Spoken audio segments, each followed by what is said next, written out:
Assalamualaikum warahmatullahi wabarakatuh.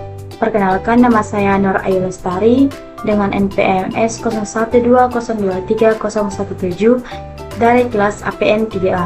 Di sini saya akan menjelaskan terkait 3 materi pemerintahan daerah.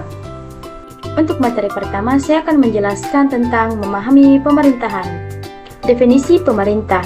Pemerintah mengacu pada aspek, bentuk, metode, atau sistem, di mana pemerintahan dalam suatu masyarakat yaitu struktur, pengolahan badan pemerintah serta hubungan antara yang memerintah dan diperintah. Yang kedua, definisi pemerintahan. Pemerintahan itu sendiri adalah konteks kelembagaan dengan tujuan mengarahkan, mengendalikan, mengatur semua hal yang berkaitan dengan ranah publik seperti kepentingan warga, negara, pemilik, suara, dan para pekerja.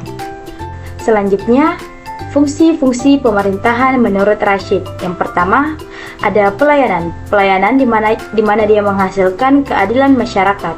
Yang kedua, pembangunan.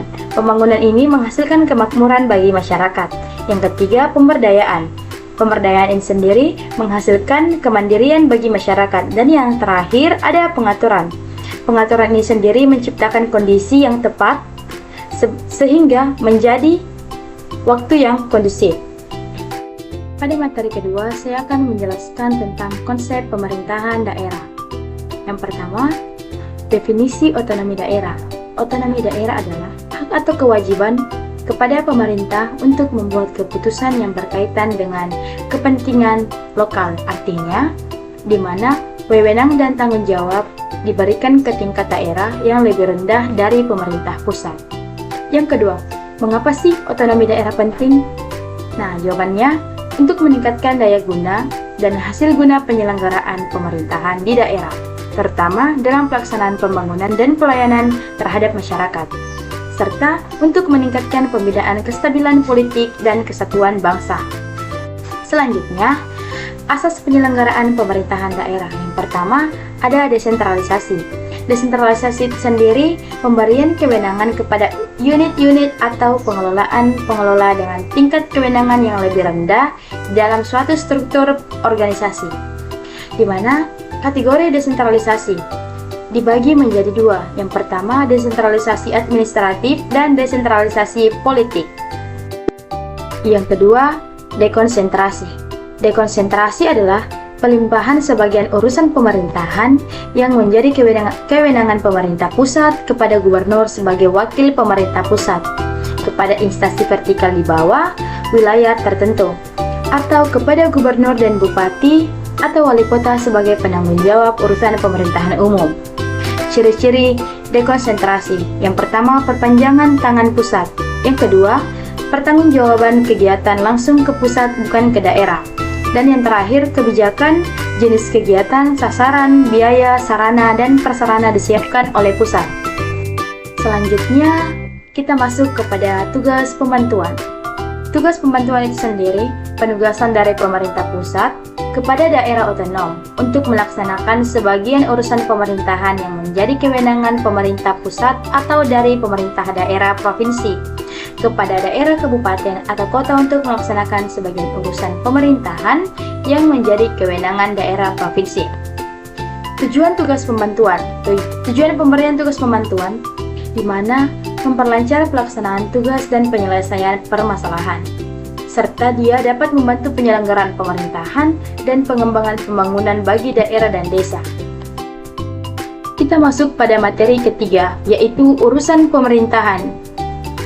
Urusan pemerintahan ini sendiri adalah fungsi-fungsi pemerintahan yang menjadi hak atau kewajiban setiap tingkat atau susunan pemerintahan untuk mengatur dan mengurus fungsi-fungsi tersebut yang menjadi kewenangan dalam rangka melindungi, melayani, memberdayakan, dan mensejahterakan masyarakat. Selanjutnya, ada klasifikasi urusan pemerintahan. Yang pertama itu ada absolut, di mana absolut ini sendiri dia mencakup urusan pemerintahan yang sepenuhnya menjadi kewenangan pemerintah pusat. Nah, absolut ini meliputi politik luar negeri, pertanahan, keamanan, justisi, moneter, dan fiskal nasional atau agama. Yang kedua ada konkuren.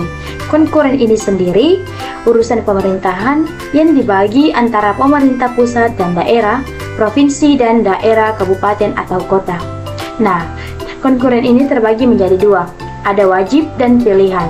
Nah, pelayanan dasar wajib seperti pendidikan, kesehatan, PU, penataan ruang, perumahan rakyat dan kawasan pemukiman, ada ketentraman, keterlibatan umum, perlindungan masyarakat, dan sosial.